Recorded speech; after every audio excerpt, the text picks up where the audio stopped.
Thank you, Mr. Chairman. Let me begin by saying that I appreciate the straightforward and clear manner in which this oversight plan has been drafted. Mr. Chairman, I'm pleased you have decided to make this document, which is designed to discuss the issues of this committee, that this committee will examine throughout the 114th Congress, non-controversial.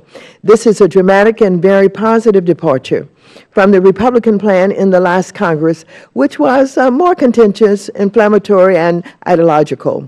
While we are certain to disagree on many of the topics our committee will cover the next 2 years, this document appropriately highlights the issues, agencies, and laws that will occupy our time. However, our caucus has its own beliefs as to what the mission and larger purpose of this committee should be.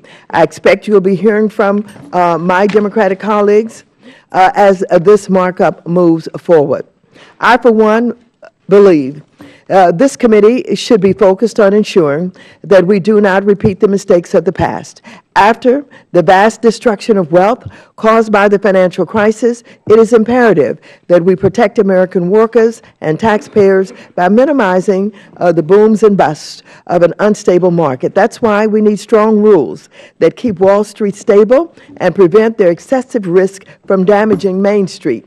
We have made great progress with the passage of the Wall Street Reform Act, which protects consumers from the deceptive practices and products that led to the 2008 crisis, creates transparency in previously opaque markets, provides shareholders with more say over the governance of corporations, and gives financial regulators new tools to detect and prosecute fraud. But as we've seen just the first few weeks of this Congress, Republicans in the House are determined to repeal, weaken, or pressure regulators to significantly alter Dodd-Frank, even if that means holding must-pass legislation like government funding bills hostage. That's why I was so pleased last night to hear our President say he would veto any legislation that would unravel Wall Street reform. As we begin this new Congress, this committee ought to be highlighting the achievements of one of the signature accomplishments of Dodd-Frank, creating the Consumer Financial Protection Bureau, an agency that has been a remarkable success story in standing up for consumers, students, the elderly, and our service members who have been subject to deceptive practices of unscrupulous corporations and financial institutions. I'm not sure why Republicans continue working to undermine this important watchdog, and we are instead siding with the unscrupulous payday lenders, debt collectors, mortgage servicers, and other institutions that previously operated in the shadows. The CFPB is already returning $4.8 billion to consumers harmed by wrongful practices, and it's taken enforcement actions against bad actors to clean up the system so that honest small businesses can thrive and create jobs. And speaking of creating jobs, we must extend the Export-Import Bank's charter for the long term to ensure it continues to support hundreds of thousands of workers and keeps the playing field level so that American businesses, large and small, can compete successfully in global markets.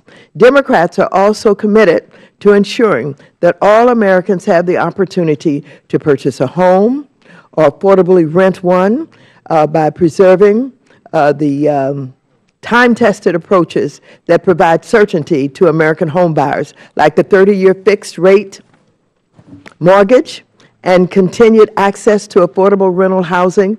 Last Congress, this committee held one single hearing on public and assisted housing, sending a clear message regarding the majority's lack of interest in the housing needs of poor, elderly, and disabled Americans.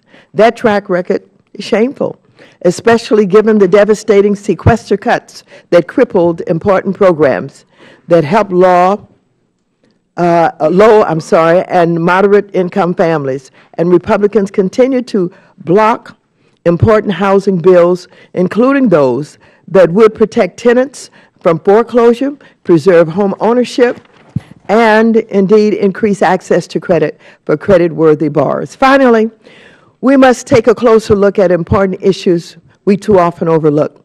That includes the need to reform our nation's consumer reporting system, which often causes needless heartbreak, frustration, and devastation as a result of incomplete or erroneous information on credit reports. So I thank you, Mr. Chairman, and I yield back the balance of my time.